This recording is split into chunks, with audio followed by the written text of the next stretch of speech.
Hello students, good morning to all of you. तो last lecture में हम लोग ने पोटेंशियोमीटर डिस्कस कर लिया था। पोटेंशियोमीटर का प्रिंसिपल है ना, पोटेंशियोमीटर कैसे वर्क करता है, एप्लीकेशंस ऑफ पोटेंशियोमीटर डिस्कस भी कर लिया था ना। एप्लीकेशन टू थे to compare the EMF of two cells and to find the internal resistance of the cell, है ना। तो इन्हीं पे एक आध न्यूमेरिकल देखते हैं, फिर हम लोग कुछ आगे न्यूमेरिकल करते हैं। ठीक है, तो potentiometer wire of length L and resistance small r are connected in series with a battery of EMF E0 and resistance R1. And unknown EMF E is balanced at length L of the potentiometer wire. है ना, potentiometer wire of length है, एक potentiometer wire है जिसकी length कितना है, L है, इसकी पूरी लेंथ L है और इसका रेजिस्टेंस जो है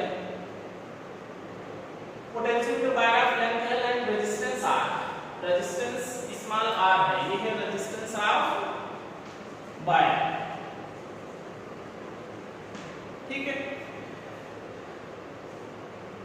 connected with EMF E0 and internal resistance R, इसको कनेक्ट किया गया एक EMF E0 और इंटरनल रेजिस्टेंस जो इसका यूज किया गया है,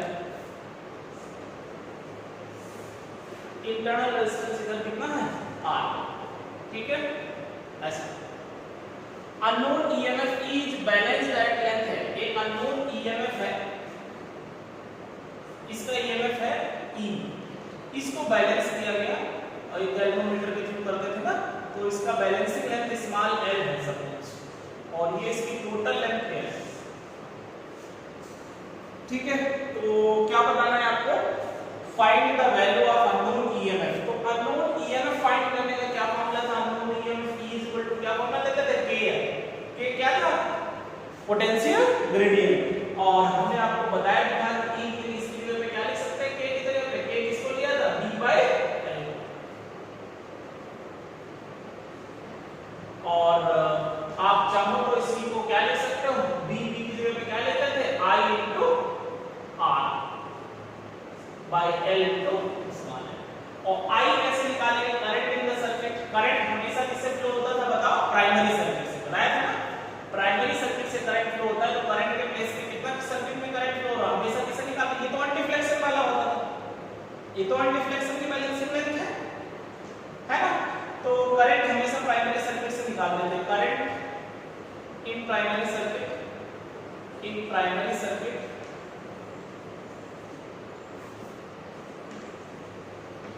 तो करंट इन प्राइमरी सर्किट कितना हो जाएगा, EMF कितना, E0, R कितना, रेजिस्टेंस वायर का R और प्लस R, तो E0 by R plus R। ठीक है, तो ये I के प्लेस पे रख लेंगे, तो E इक्वल टू क्या फॉर्मूला आ जाएगा, I की जगह पे E0 by R plus R0 R1 into small r by L into small, ये ठीक है बेटा। तो बैलेंसिंग लेंथ अगर तो आपको पता है तो ये नोन EMF फाइंड करने का फॉर्मूला क्या होता था, E equal to KL। K क्या होता था, पोटेंशियल ग्रेडियंट। पोटेंशियल ग्रेडियंट क्या था, potential drop per unit length. Potential drop per unit length लेते थे V/L और V इसकी वैल्यू क्या होती थी, I into R। R इसका रेजिस्टेंस वायर का होता है, यहां से आता था पूरा पोटेंशियल V लेते थे ना, ये है समझो V ये होता है पूरा, यहां से आता था पोटेंशियल। और V कैसे निकालें, करंट I पता है तो क्या होता है बताओ, I into R, है ना। तो B की जगह पे I into स्मॉल r, अब I की वैल्यू कैसे निकालोगे, I into करंट हमेशा किसमें फ्लो होता था, प्राइमरी सर्किट में। तो total EMF by total resistance, इसका प्राइमरी सर्किट, प्राइमरी सर्किट में क्या है, वायर है और प्लस सेल है ना। तो ऐसे फाइंड करें। एक और क्वेश्चन देखते हैं, तो ऐसे क्वेश्चन भी पूछता है, आसान है, E इक्वल टू KL पे था डायरेक्ट। अब ये सेकंड क्वेश्चन है, इसको चेक करते हैं। लैंग्वेज में हो सकता है पोटेंशियोमीटर पे क्वेश्चन लेंथी लिखे हो, लेकिन सॉल्व आसानी से होते हैं, है ना। केवल जो कॉन्सेप्ट जैसा पढ़ाया था वैसा ही यूज करना। तो a potentiometer circuit has been set up for finding the internal resistance of the cell. Second application बताया था ना वही। The main battery used across the potentiometer wire has an EMF of 2 volt. जो main battery है उसका EMF कितना है, 2 volt and internal negligible internal resistance. The potentiometer wire itself 4 meter long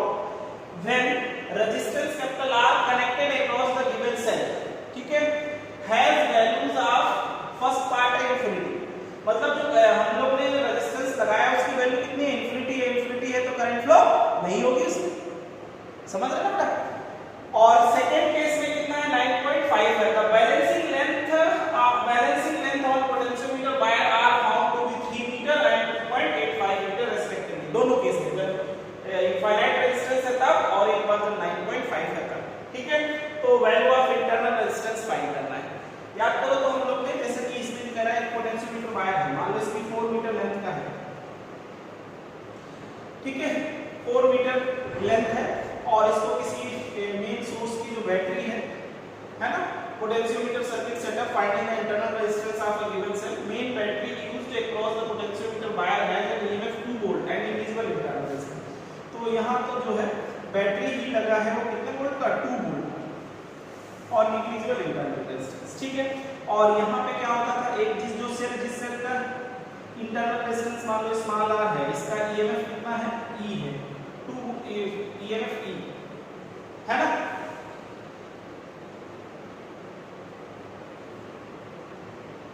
ठीक है बेटा, तो इसमें कह रहा है कि मेन बैटरी यूज्ड है potentiometer wire has an EMF 2 volt and individual internal resistance, है ना। और सही इसका ईएमएफ और इंटरनल रेजिस्टेंस हमको फाइंड करना है। और यहां इसी के पैरेलल में हम लोग क्या लगाते थे, इसी के पैरेलल में लगाते थे रेजिस्टेंस बॉक्स, है ना, और की लगाते थे और ऐसे कनेक्ट करते थे। ये है रेजिस्टेंस बॉक्स,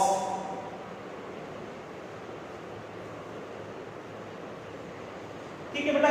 और इसको हम लोग जो है कैलकुलेटर के थ्रू जोगी से कनेक्ट करते थे, जोगी से इधर भी कनेक्ट कर सकते थे और ऐसे भी कनेक्ट करते थे, ठीक है।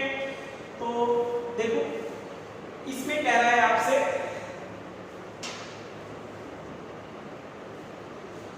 तो सबसे पहले बात, जब इसका रेजिस्टेंस कितना है केस फर्स्ट में जब कैपिटल R की वैल्यू इंफिनिटी है इसका मतलब इसमें करंट फ्लो नहीं होगी, इसमें करंट फ्लो नहीं होगी तो जो बैलेंसिंग लेंथ होगा वो किस में जाएगा, ईएमएफ है ना। तो ईएमएफ को E इक्वल टू किससे ले सकते हैं, E इक्वल टू किसके इक्वल बैलेंसिंग लेंथ मानेंगे K L1। और सेकंड केस में जब मान लो R की वैल्यू 9.5 है तो यहां से यहां तक का जब सेल यूज हो जाता था तो यहां से यहां तक का पोटेंशियल V हो जाता था। तो V इक्वल टू क्या यूज करते थे बताओ, KL2, है ना। तो E/V किसके इक्वल आता था बताओ, L1/L2। ये था ना सॉल्व। अब बस आपको इंटरनल रेजिस्टेंस फाइंड करने का फॉर्मूला क्या होता था बताओ, कैपिटल R और 1 capital R upon L1/L2 minus 1, ये फॉर्मूला। ये सर्किट डायग्राम बनाने की भी जरूरत नहीं थी, आप क्वेश्चन समझ सकते थे। इंटरनल रेजिस्टेंस फाइंड करने के लिए क्या फॉर्मूला होगा, इसमें R equal to capital R L1/L2 minus 1। ये हमने डायग्राम इससे बना के दिखाया क्योंकि जो फर्स्ट केस में R1 की वैल्यू इंफिनिटी होगा, इसका मतलब नीचे वाले सर्किट का यूज नहीं होगा रेजिस्टेंस बॉक्स का। तो जो करंट होगा किसका बैलेंसिंग लेंथ जो निकलेगा वो ये सेल का, और सेल का निकलेगा तो E इक्वल टू किसका आएगा KL। और जब इसका यूज होगा तो यहां से यहां तक का ईएमएफ E नहीं होता था, क्या हो जाता था B, तो B इक्वल टू K, है ना।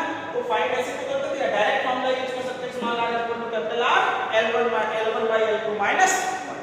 अब बस सिंपल सी बात है, R की वैल्यू 9.5, L1 कितना 3, L2 2.85 और माइनस 1। सॉल्व कर लेंगे, आंसर हो गया, है ना। ऐसे सॉल्व तो आसान है काफी।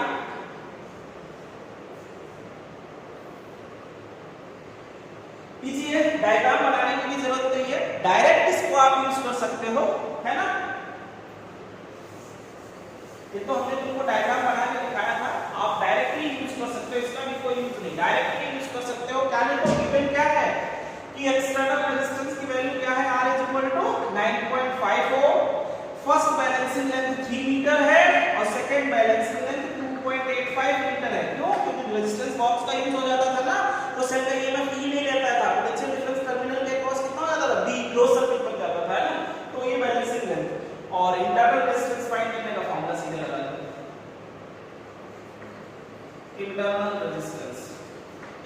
रेजिस्टेंस निकालने का फॉर्मूला क्या था, small r equal to capital R और L1 minus L2 minus L1/L2 minus 1। सीधे सीधे आप इसमें की वैल्यूज रख लो, कितना ये 9.5, फर्स्ट बैलेंसिंग लेंथ 3, ये 2.85 माइनस 1।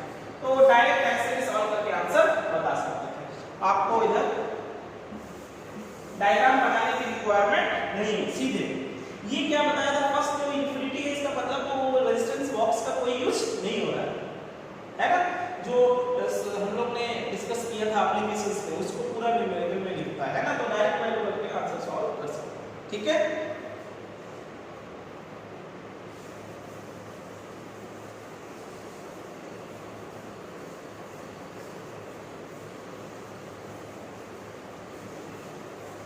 पोटेंशियोमीटर का क्वेश्चन देखो आता भी खूब है, कंपटीशन में भी आता है और बोर्ड में भी आता है।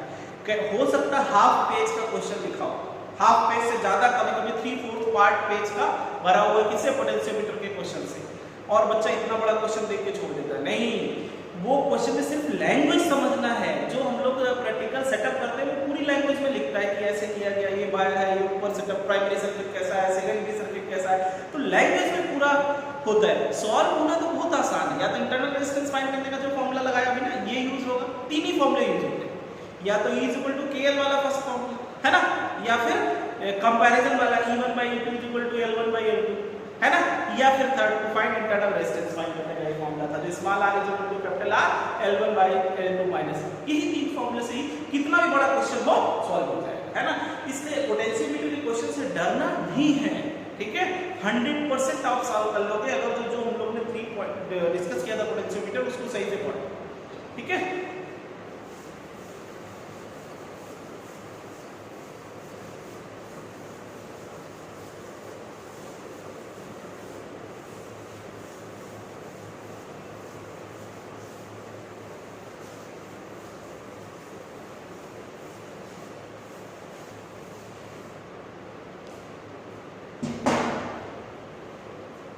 देखो बेटा, कुछ ऐसे क्वेश्चंस भी जो है होंगे,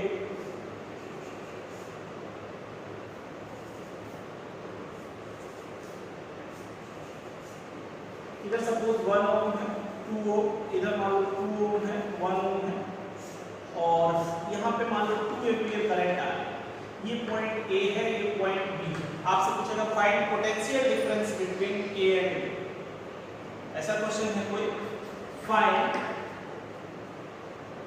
BA माइनस BB, सपोज इतना फाइंड BA माइनस BB। तो देखो बेटे, टोटल करंट यहाँ से 2 एम्पीयर जा रही है, तो यहाँ से वही डिवाइड होगी, ठीक है।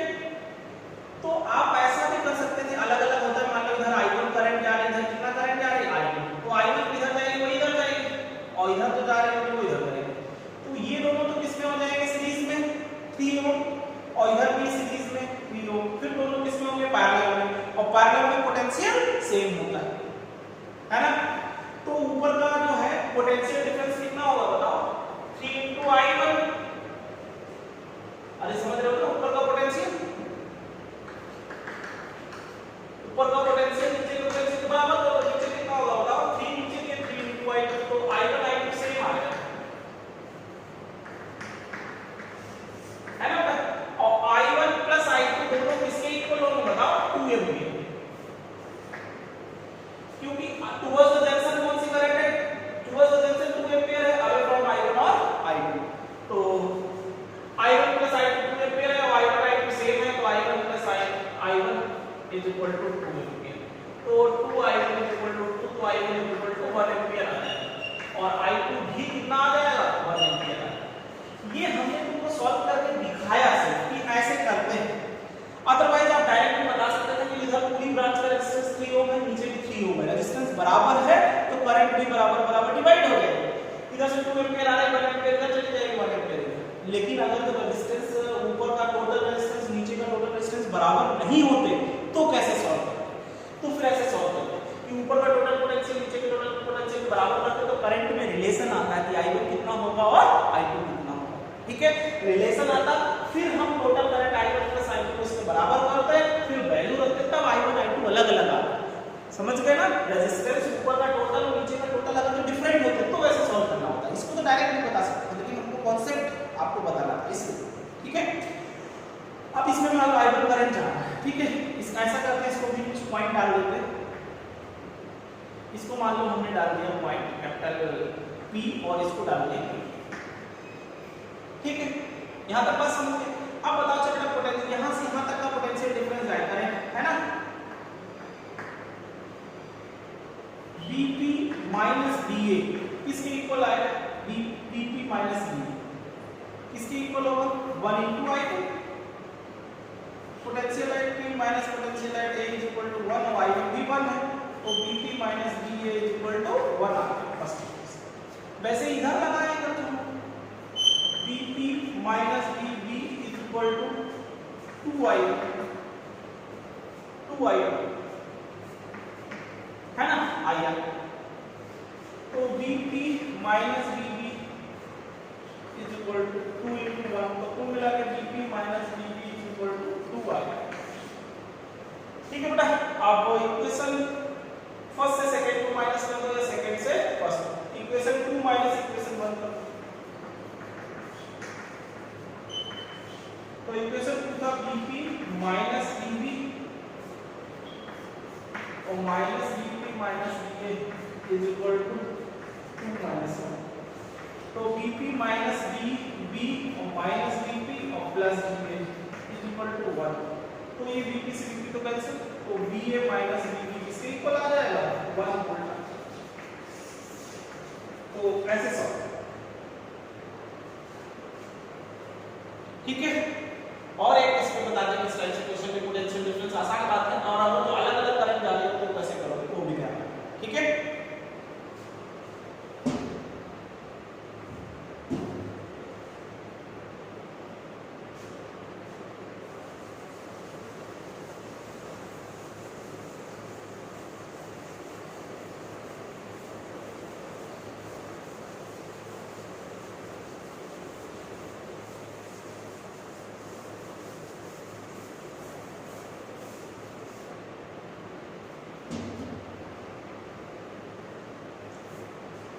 सपोज बेटा मान लो आपके पास एक क्वेश्चन लेते हैं,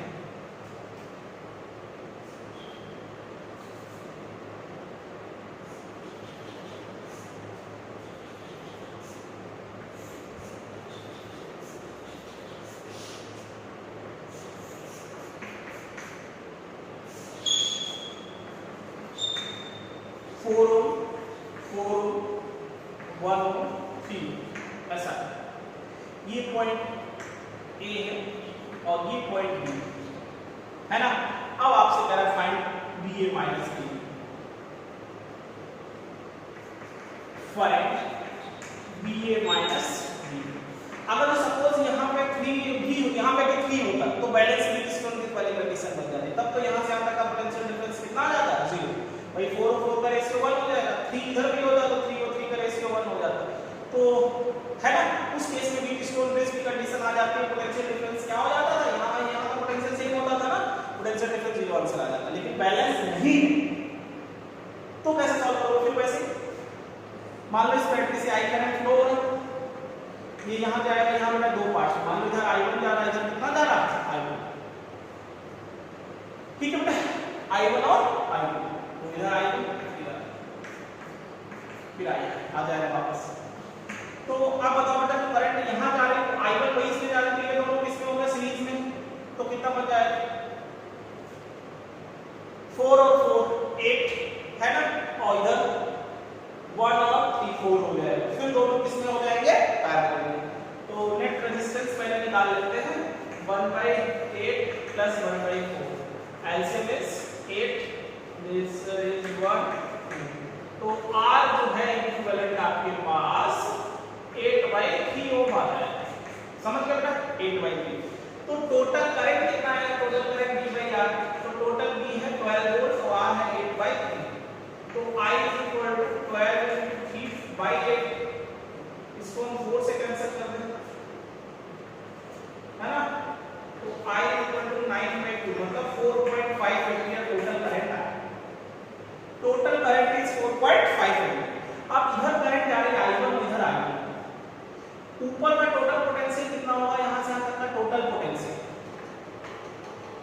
और यहां से यहां तक का टोटल पोटेंशियल आपको पता 12 वोल्ट है ना। तो I1 I2 अलग अलग कितना होगा, इसमें कितना करंट होगा और इसमें इधर कितना I1 कितना होगा और I2 कितना होगा, अलग अलग सॉल्व कर देते हैं। तो आप चाहो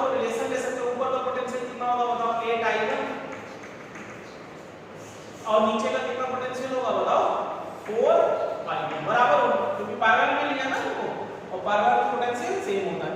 तो आपके पास 2I1 = I2, ठीक है, I2 = I1 लिख सकते हैं। और टोटल करंट I1 + I2 किसके इक्वल होगा बेटा? I के। तो I हम निकाल चुके हैं, कितना है?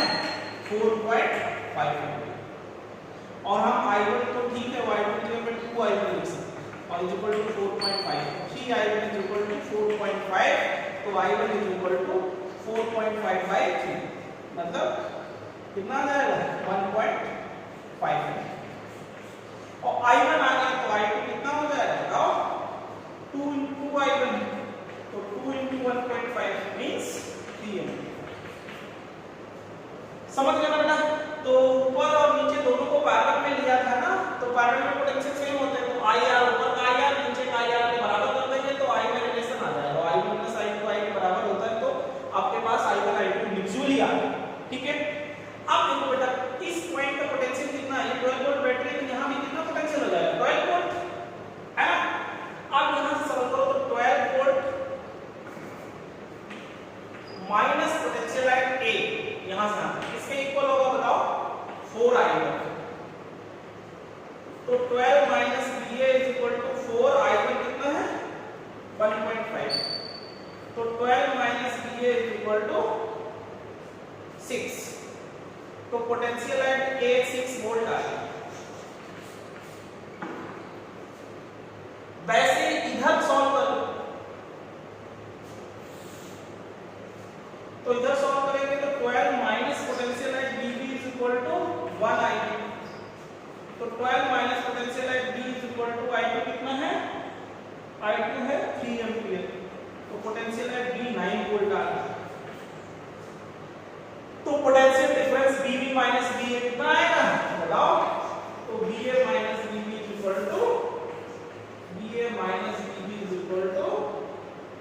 - 9, मतलब -3। अगर तो कभी-कभी आपसे कहता है यहां से एक क्या कर दिया जाए, रेजिस्टेंस कनेक्ट कर दें, तो करंट का फ्लो किधर से किधर होगा? A to B होगा या B to A होगा? तो BB का पोटेंशियल ज्यादा है तो B to A ऊपर जाएगा, ऐसा है।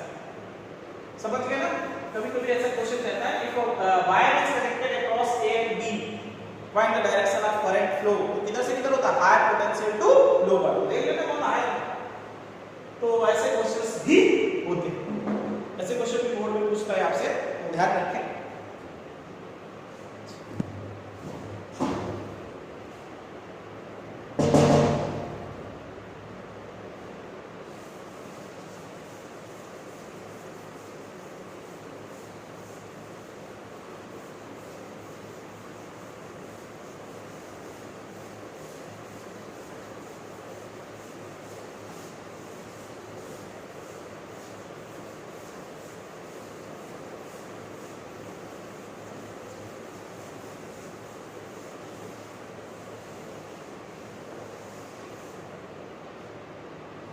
और एक आप क्वेश्चन लेते हैं,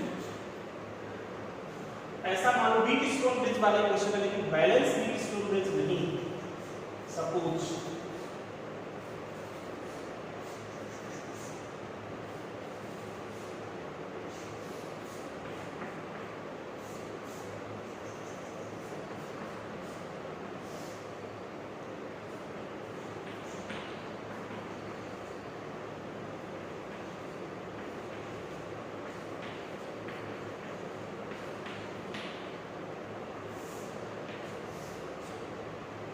ऐसा है क्वेश्चन, है ना। आपसे पूछ रहा है find the current flow in the each branch, find current flow in each resistance.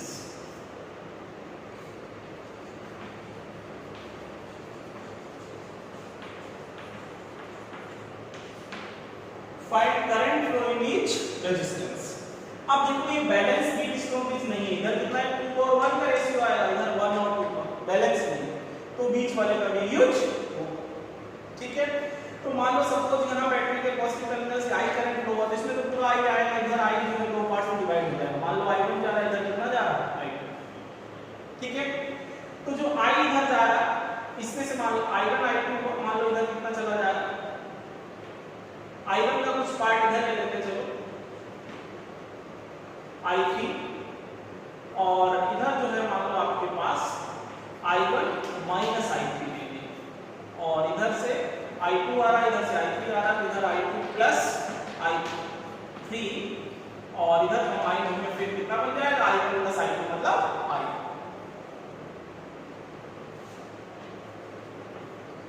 है ना, ऐसा है करंट डिवाइड होगा। यहाँ पोटेंशियल अगर तो बैलेंस होता है, इधर भी 10 और 5 होगा तो इनका यूज नहीं होता, इसमें करंट फ्लो नहीं होगी, लेकिन बैलेंस नहीं है तो करंट फ्लो होगी। तो बेटा फिर जब बैलेंस नहीं है तो एक ही रूल है सॉल्व करने का, कौन सा किरचॉफ्स लॉ। तो दो तीन किरचॉफ्स लॉ बनने हैं 1 2 और 3। भी अननोन है I1 I2 और I3। I1 I2 I3 आ गए तो I तो हम लोग होती है I1 प्लस I2, तो यहां से I जा रहा है ना और यहाँ ये दो पार्ट्स में डिवाइड होगा। कहीं पे भी बात करें तो I किसके इक्वल है I1 प्लस I2, I के प्लेस पे तो I1 प्लस I2 रख सकते हैं। अब 3 अननोन है I1 I2 और I3। 3 इक्वेशंस बन जाएंगे, first close loop, second close loop और थर्ड क्लोज लूप, तो ऐसे ही चलेगा। ठीक है, इसमें भी ऐसे चल के कंप्लीट कर लेंगे इधर से और इधर भी हम ऐसे ही चल लेंगे, है ना, नीचे ऐसे। तो 3 इक्वेशंस बनानी पड़ेंगी। First close loop,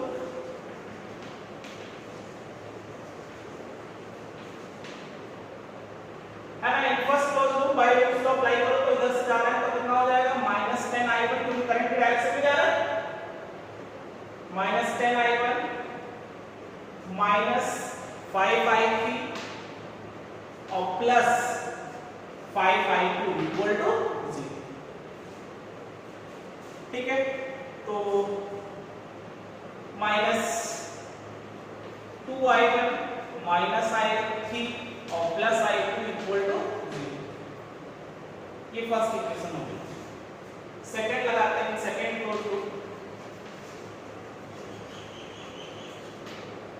second close loop में भी यहां से चल देते हैं, ऐसे लिख के आते हैं, तो -5 I1 -I3 plus 10 I2 plus I3 plus समझ आया, ये करेक्ट डायरेक्शन था, ये अपोजिट था, ये भी अपोजिट, तो plus 5 I3 equal to 0।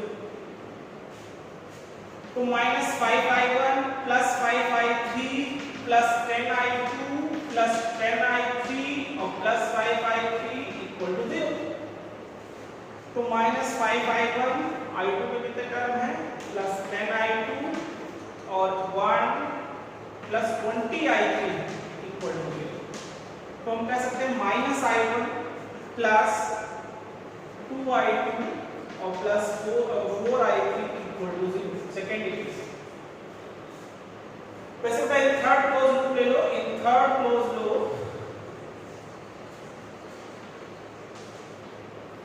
Third close loop apply करते हैं, मान लो इधर से ऐसे चलते हैं ऐसे, तो इधर करंट की डायरेक्शन में जा रहे हैं तो कितना ले लेंगे 5 I2 माइनस और -10 I2 प्लस I3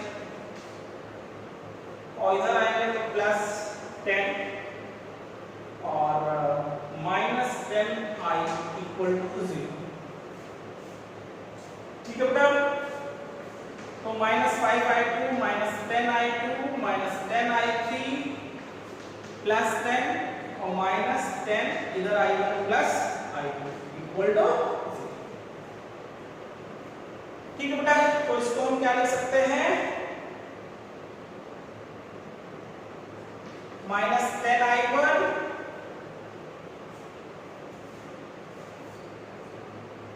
माइनस कितना 10 I2 और उधर भी 10 I2 -20 I2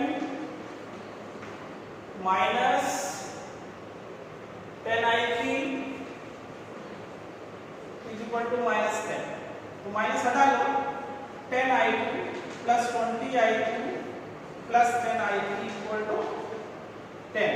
तो आप इसको ऐसे लिख सकते हो 2 I1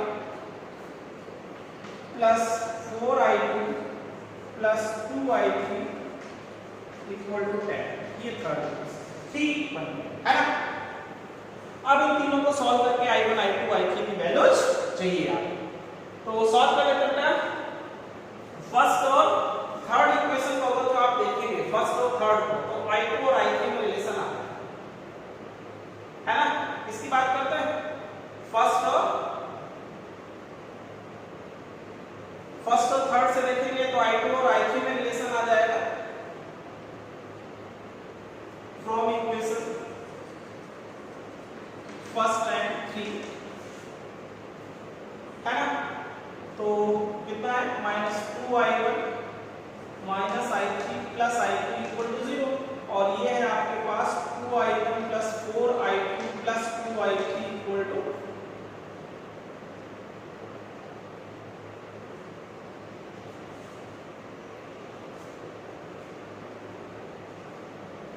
10। तो बेटा ये तो कैंसिल हो जाएगा, इधर हो जाएगा आपके पास 5I2 और प्लस I3 इक्वल टू 10। ये आ गया, ठीक है। अब आप अगर कोई इक्वेशन सेकेंड और थर्ड देखें तो भी रिलेशन किसमें किसमें आ जाएगा, I2 और I3 में आ जाएगा, ठीक है। ये आप इन दोनों को भी देख सकते थे,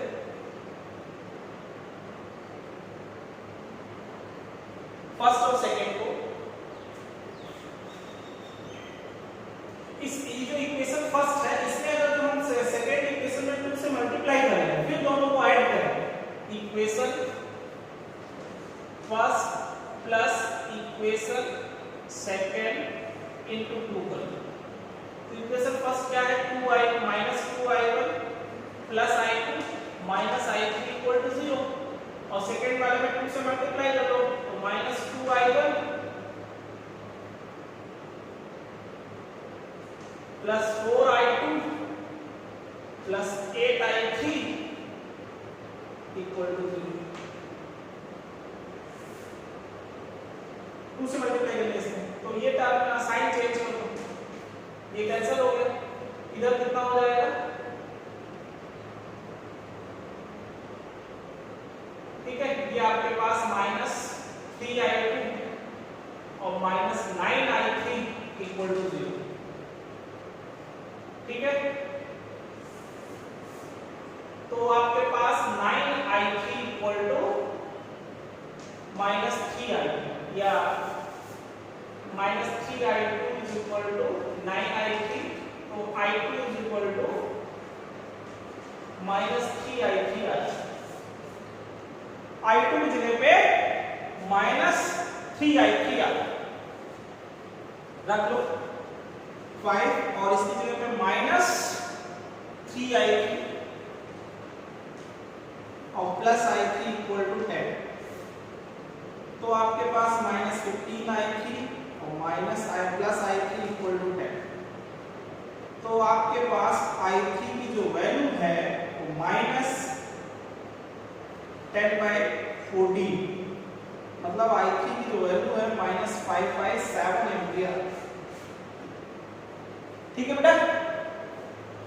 I3 की वैल्यू -5/7 और I3 आ गया तो I2 आ जाएगा, I2 आ गया -3 और इधर -5/7, तो ये कुल मिलाकर के 15/7 एम्पियर आ जाएगा। और अगर जो I2 आ गया तो I भी आ जाएगा। I क्या लिख सकते हैं, I1 प्लस I2। I1 है कितना, अच्छा अब I1 पहले निकाल लो, ठीक है। तो किसी भी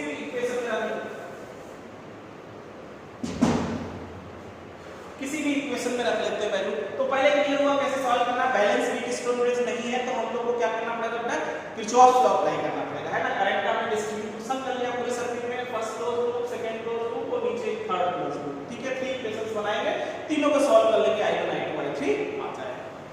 आप देखो अब फर्स्ट इक्वेशन जो है आपके पास, फर्स्ट इक्वेशन है -2I1, इक्वेशन 1 से लेते -2I1 plus I2 minus I3 equal to 0। तो -2I1 और प्लस I2 कितना निकाल लिया 15/7, और ये भी माइनस है तो प्लस हो जाएगा 5/7 इक्वल टू 0। तो -2I1 इक्वल टू 20/7। तो आपके पास I1 की जो वैल्यू है, I1 की जो वैल्यू है वो आपके पास 20/14 एम्पियर है, या आप इसको कह सकते हो 10/7 एम्पियर, है ना, ऐसा। और टोटल I चाहिए तो I1 प्लस I2 कर लो, I1 है 10/7 और I2 है 15/7, तो ये 25/7 है, ऐसे। ठीक है, तो क्या होता है कि कभी कभी कैलकुलेशन मिस्टेक होता है। मेन तो स्टेप बाय मार्किंग होता है इस क्वेश्चन में। तीनों इक्वेशन सही है 3 मार्क्स मिल जाता है ना, 5 मार्क्स में अगर जो आता है लॉन्ग क्वेश्चंस में ही रहता है, क्योंकि क्या है थोड़ा सा कैलकुलेशन चाहता है। ठीक है, तो first close loop, second close loop और थर्ड क्लोज लूप, 3 इक्वेशंस बना लेंगे। फर्स्ट क्लोज लूप समझ रहे थे ना, ऐसे, ठीक है, और फिर सेकंड क्लोज लूप में ऐसे ले लेंगे और थर्ड क्लोज लूप में इधर से चल लेंगे ऐसे। ठीक है, तो ठीक है, तो क्वेश्चन ध्यान रखेंगे, देख लेना कैलकुलेशन मिस्टेक हो कहीं तो, बाकी कॉन्सेप्ट एकदम क्लियर है। समझ आएगा कि अगर जो बैलेंस वीक स्टोर बेस नहीं है तो पीछे सॉल्व करना है किरचॉफ्स लॉ।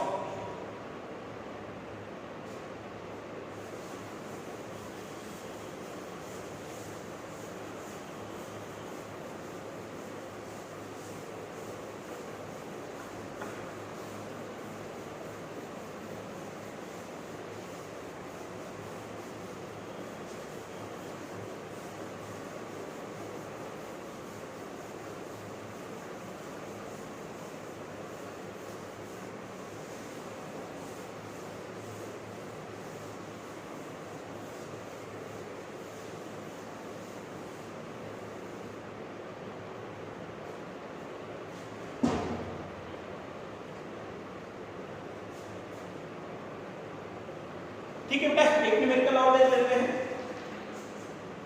जैसे सपोज आपके पास 1 एम्पियर करंट आ इधर से, ये सपोज 2 ओम है, 2 एम्पियर करंट 1 ओम 2 ओम, यहाँ पे कैपेसिटर लगा हुआ है 10 माइक्रोफैराड, यहाँ पे 3 ओम और इधर 7 एम्पियर करंट आ रहा है, इधर 2 ओम 2 एम्पियर करंट और इधर एक 1 ओम का रेजिस्टेंस, ऐसा circuit. Find the energy stored in the capacitor, find energy stored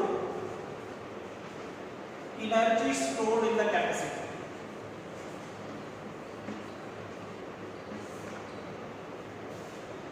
है ना बेटा, तो ठीक है,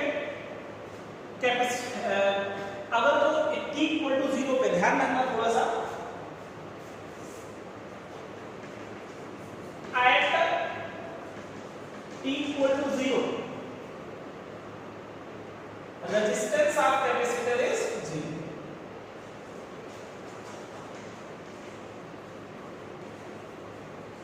resistance of capacitor 0 at t equal to infinity, resistance of capacitor is infinity।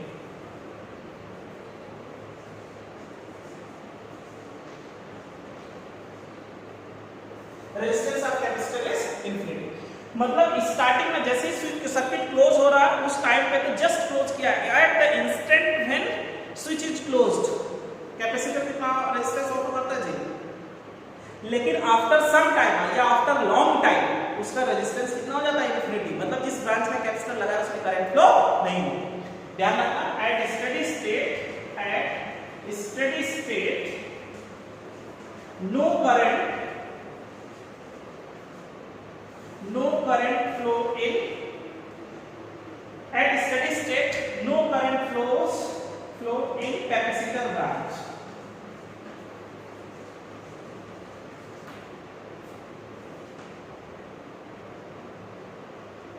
ठीक है, तो ध्यान रखना है चार्जिंग ऑफ कैपेसिटर और डिस्चार्जिंग ऑफ कैपेसिटर हम बस नेक्स्ट टॉपिक वही बताएंगे और ये चैप्टर कंप्लीट है।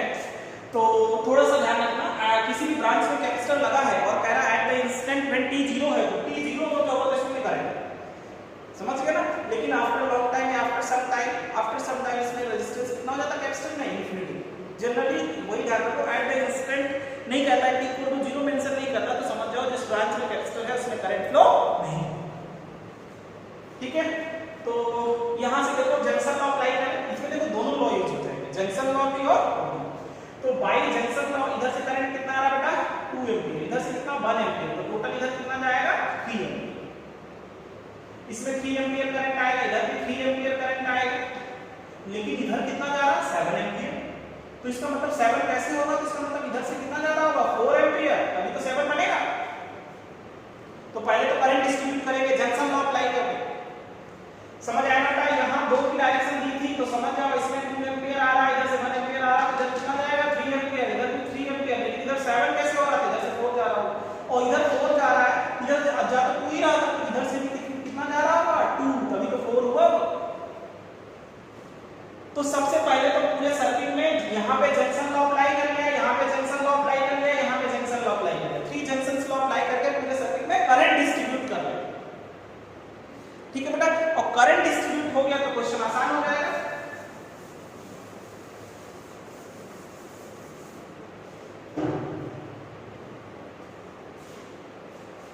ठीक है, करंट डिस्ट्रीब्यूट हो गया तो क्वेश्चन काफी इजी बन जाएगा आपके पास। पोटेंशियल डिफरेंस मान लो इसको पॉइंट ए कहते हैं, इसको पॉइंट बी कहते हैं, तो पोटेंशियल डिफरेंस ए और बी के बीच का, potential difference at A and B, तो ऐसे करंट जा रही है ऐसे, तो इधर देखो करंट की डायरेक्शन में जा रहा है, तो कितना हो जाएगा -3 × 1 -3 × 2 और +3 × 4, है ना, ऐसे पूरा इधर से जाएगा, है ना।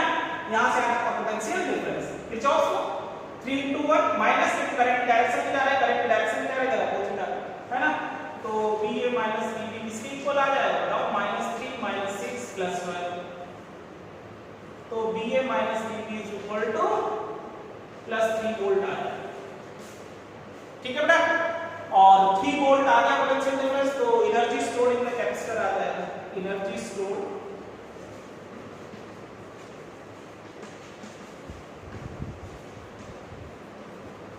तो energy stored in the capacitor is equal to half CB², तो हाफ C कितना 10 माइक्रोफैरड और B 3, ठीक है। तो 10 × 10 कितना 5 और इधर 9, तो 45 × 10⁻⁻⁶, ये 45 माइक्रो जूल आता है,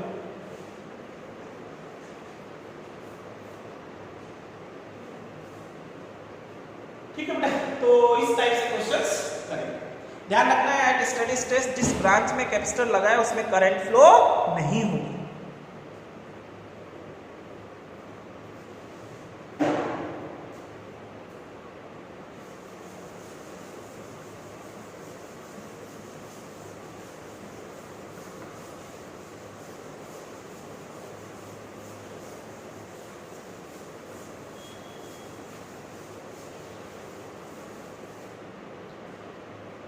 इसी टाइप से मान लो सपोज आपके पास ऐसे क्वेश्चंस भी एक आध होते हैं,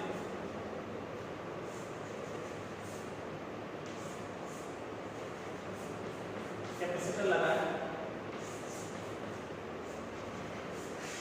एक सेल है जिसका EMF E है और ये रेजिस्टेंस मान लो R1 है, R2 है, मान लो R3, ये capacitor C। Find charge and energy stored in the capacitor, find charge and energy stored in the capacitor।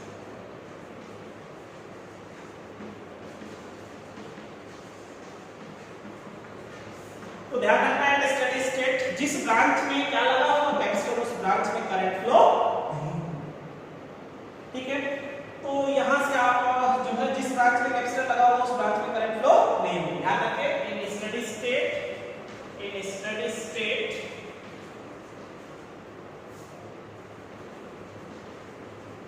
No current flow in capacitor branch. ठीक है बेटा, तो करंट यहां से इसमें तो फ्लो होगी, इधर से जो करंट आई जाएगा वो ऐसे जाएगा और ऐसे आ जाएगा।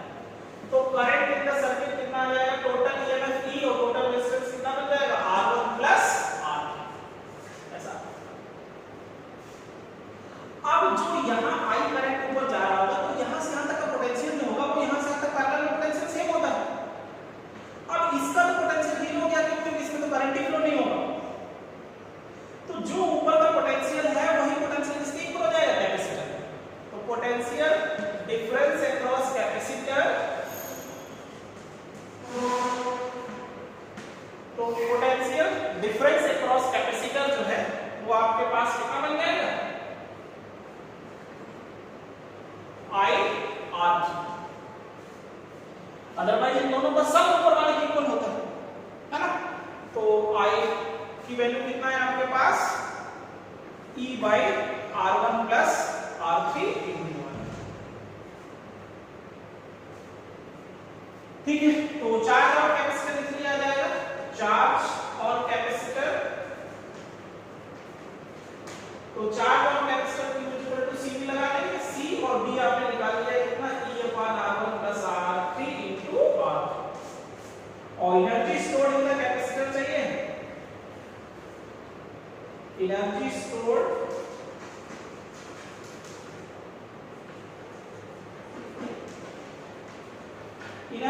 इन द कैपेसिटर को हाफ CV²। तो Q is equal to half C और B कितना हो जाएगा, E by R1 plus R3 into R2 का ऐसा।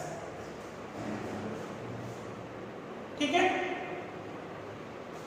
तो ये ध्यान रखना है तुमको कि ऐसे क्वेश्चन पूछेगा जिस ब्रांच में कैपेसिटर उसमें करंट फ्लो नहीं होगी।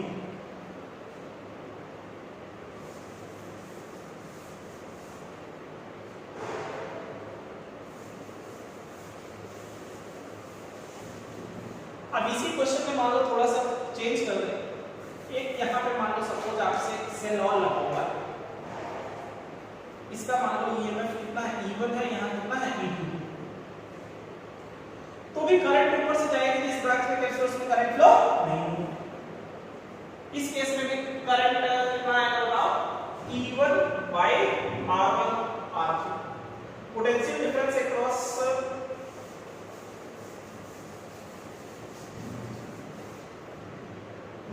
इस केस में पोटेंशियल डिफरेंस अक्रॉस कैपेसिटर कितना आएगा बताओ, जो ऊपर का I3 होगा और यहां से यहां तक इसका तो 0 लेकिन ये E2 तो है, तो I3 माइनस E ये आ जाएगा, मतलब E1 by R1 plus R3 into R3 minus E2। अब charge Q equal to C भी लगाएंगे, charge of capacitor Q equal to CB, C और B है E1 by R1 plus R3 into R3 minus E2। और फिर energy store चाहिए होगा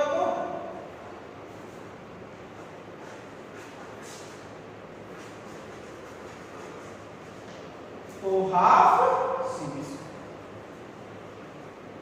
ठीक है, तो हाफ C और B हो जाएगा E1 by R1 plus R3 into R3 और माइनस E2 इसका होल। ठीक है, तो ऐसे क्वेश्चंस करना पड़ेगा, है ना। तो ये क्वेश्चन सब रिवाइज करोगे, खूब आते हैं, इम्पोर्टेंट है। ठीक है, चलिए।